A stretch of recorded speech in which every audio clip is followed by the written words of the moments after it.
everybody. Chaplain Timothy again. Today we're going to talk about Daniel and how to get yourself through Jesus and his help and his peace and his love to get through some of the trials and tribulations that we go through in life. So we're in Daniel 1 and we're going to start somewhere in, let's go Daniel chapter 1 verse 5. The king assigned them a daily ration of food and wine from his own kitchens. They were to be trained for 3 years, and then they would enter the royal service. Daniel, Hananiah, Mishael, and Azariah were 4 of the young men chosen from all of the tribe of Judah. The chief of staff renamed them with these Babylonian names. Daniel was called Belteshazzar, Hananiah was called Shadrach, Mishael was called Meshach, and Azariah was called Abednego. But Daniel was determined not to defile himself by eating the food and wine given to them by the king. He asked the chief of staff for permission not to eat these unacceptable foods. Now God had given the chief of staff both respect and affection for Daniel. But he responded, I am afraid of my lord the king, who has ordered that you eat this food and wine. If you become pale and thin compared to the other youths your age, I am afraid the king will have me beheaded. Daniel spoke with the attendant who was appointed by the chief of staff to look after Daniel, Hananiah, Mishael, and Azariah. Please test us for 10 days on a diet of vegetables and water, Daniel said. At the end of the 10 days, see how we look compared to other young men who are eating the king's food. Then make your decision in light of what you see. The attendant agreed to Daniel's suggestion and tested them for 10 days. At the end of 10 days, Daniel and his 3 friends looked healthier and better nourished than the young men who had been eating the food assigned by the king. So after that, the attendant was fed only vegetables instead of the food and wine provided for the others. So Daniel didn't just say, well, no, I'm not going to do that. He remained faithful to the Lord, and he came up with a suggestion. And that suggestion, was, hey, there's another way we can do this. And it doesn't interfere with the king's decree. They were well fed, they were healthy, and so he went through that fire, went through that, I imagine when the servant says, I'm afraid if, my king finds out I'm going to be beheaded, that translated down to Daniel and his friends too. And so throughout the story, or throughout the life of Daniel, he kept coming up against these things, even though he was with God. And this is a true truth for us even today. We may be in the fire, but the Lord is still with us. Later he faced a furnace, later he faced a lion's den, and the Lord delivered him out of those things. Just because you said yes, Jesus, doesn't mean you're not going to face the same trials and tribulations, and you're not going to be cared for and loved by the Lord. As long as you stick with him, he's going to stick with you. And even if you don't stick with him, he's still sticking with you. Because that's his love. He loves everybody equally. And so, I was thinking today about, life and things that have happened in my life. And even though it's, ever since I said yes, Jesus, it hasn't been all roses and milk and honey. And it's been trial after trial.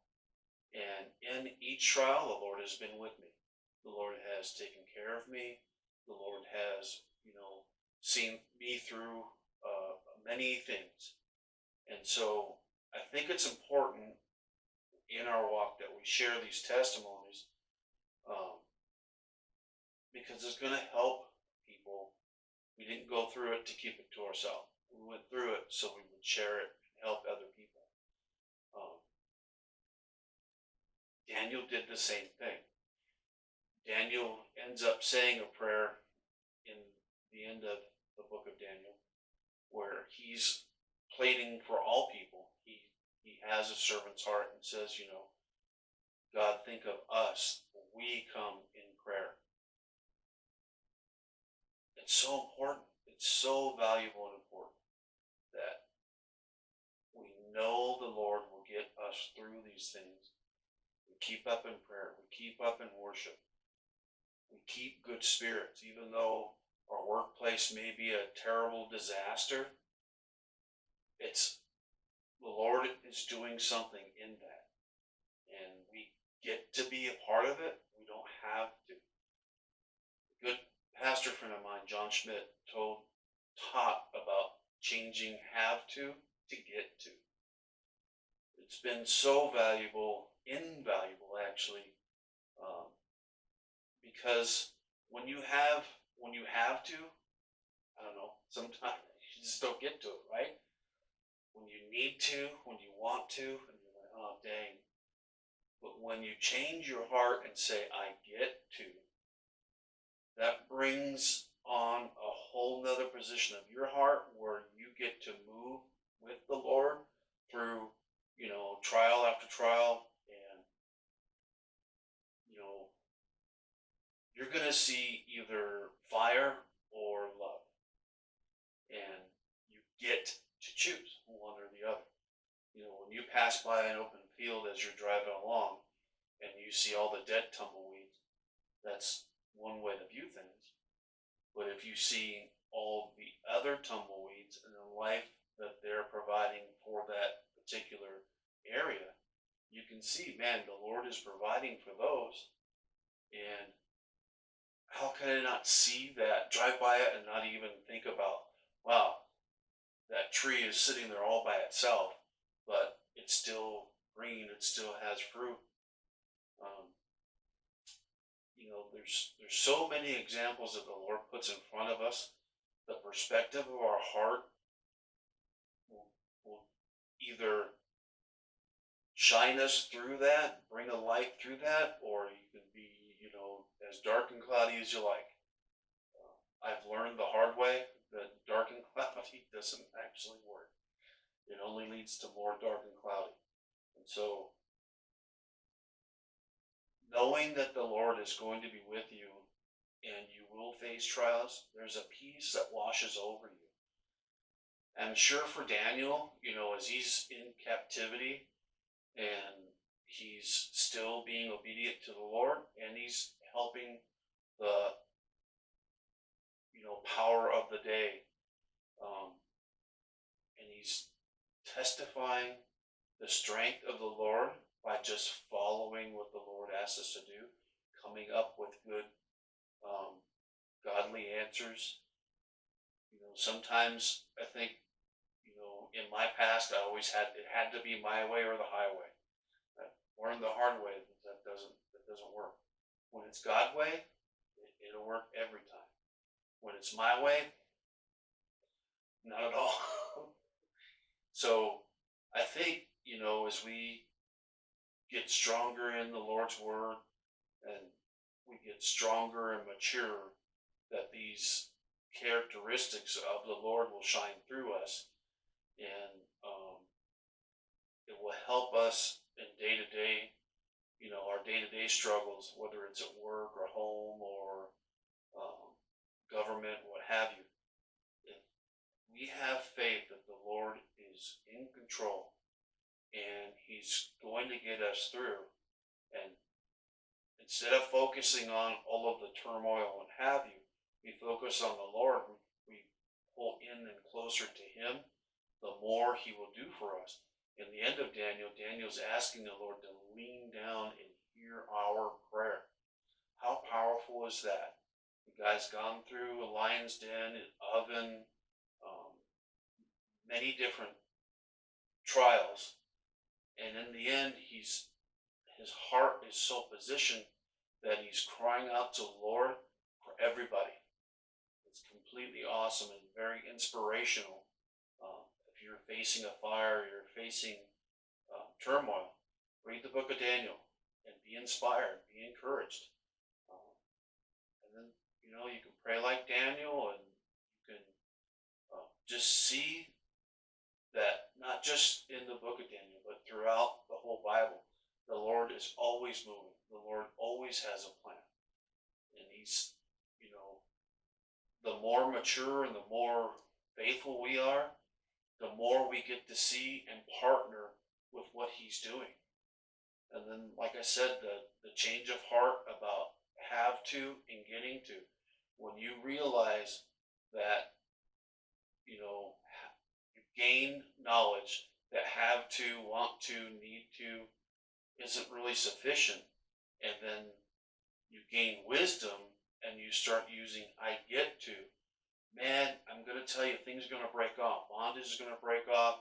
Worry, frustration, all that's going to break off because you leave all that stuff to the Lord by prayer, worship, and what's left is what you get to see and rejoice and praise, and the love of the Lord will shine upon you, and man, it's just a life changing event. You have that change of heart where